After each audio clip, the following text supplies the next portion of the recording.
Ito po ngayon ang grain silo, binaha. At kung napapansin nyo po itong tinututukan ko, manhole po ito. Ang laman po nito ay mga kable ng electrical, so delikado. Ito po ang isang disadvantage dito bilang electrician. Pagka umulan, daming trabaho. So itong ulan na to dalawang araw na.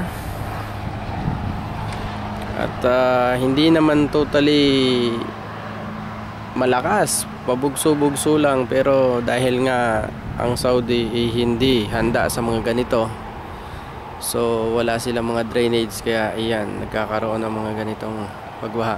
Itong tubig nito mula po ito doon sa taas, pumunta po rito, ayan, naipon na, nagsalubong po ang tubig sa labas. Yung ibang tubig niyan galing sa labas, so nagsalubong na. Ayun, ito po yung likod ng basketball court. Makikita nyo yung ilaw nandun, no? Puro tubig po yan. Parang palaisdaan na. Ito yung mga puno namin ng grapes.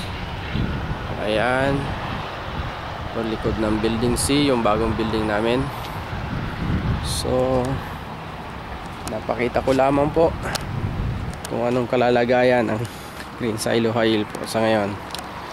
Dalawang araw pong ulan ito na hindi naman kalakasan. Katulad nga po ngayon, huminto, pero madilim pa po ang kalangitan at may posibilidad pong bumagsak pa uli ang ulan. Ayan po, dito medyo malalim-lalim. Ito po galing yung tubig, malalim-lalim to, at hindi tayo pwedeng lumusong dito. Ayan, puro mga basura. Ayan, medyo malinis ang tubig dito kumpara natin doon sa kanina, dahil doon ay galing na sa labas. Ito po nagmistulang palaisdaan na po itong kalsadang ito papunta sa administration.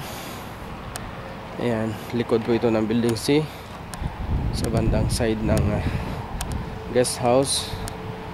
Ayan, sa kasalukuyan po may mga bisita tayo galing iba't ibang planta, galing Dammam, Riyadh, Jeddah, Al-Juf, Qasim.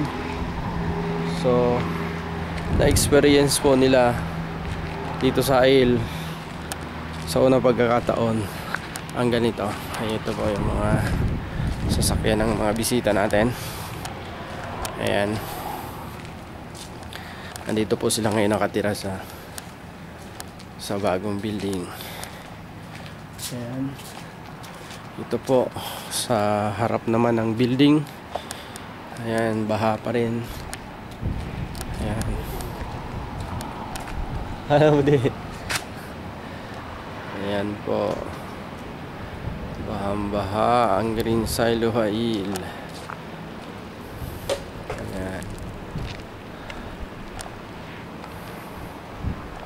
ayan po, puro tubig. Ito ang isang nakakatakot dito. Ito po high voltage, so nakakatakot po itong mga ganitong pagkakataon. Okay, ayan, pauwi na po ako. Napunta na sa aming building. Ito po ang munting taniman namin. Ito yung tanlad. Ayan, ito sa atin herbal artemisia, pero ang Vietnam kinakain po yan. Okay, mga puno tayo ng anahaw dito. Ayun yung puno ng orange. Ilalapit ka po kayo sa orange. Ito talong, puno ng talong, mabilog na talong. Ayan po yung orange. Kita nyo maraming bunga. Ayan, maraming bunga yung orange.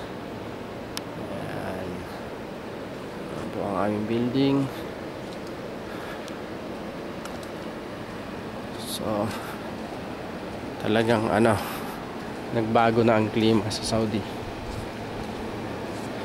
Ayan, yan po ang papasok sa aming building. Itong building B, Ito po, puro Pilipino rito. Ayan ang service ni Bro Ronald na pinamana ni Bro Arthur. Ayan po. Ayan. Ayan po, building C. Ayan, punta na po ako sa building B. Ayan ang building A.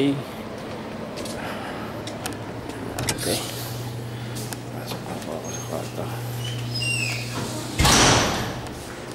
Silipin natin ng konti yung building.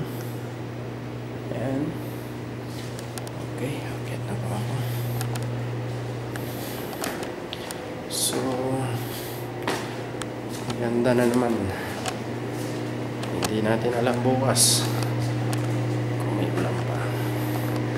Ayan po, pakit na ako sa aking kwarto.